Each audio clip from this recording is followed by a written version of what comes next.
এখানে আছে নিমুড়া, আর নিমুড়ার মশলা নিয়ে আসো। কি এনেছো এটা? সস দিয়ে দাও।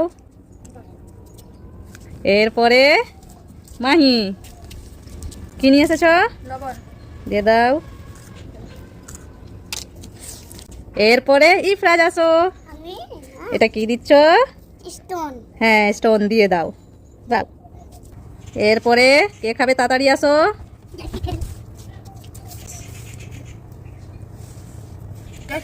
এরপরে মাহি, আর মাহি খাবে স্টোন, কিন্তু এটা স্টোন নয়, স্টোন চকলেট। খুবই টেস্টি।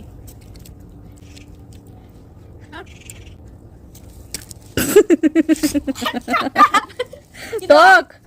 এরপরে আরেকটা আছে ইফরাজ খাবে। আগে স্টোনটা খাও। কেমন? ভালো।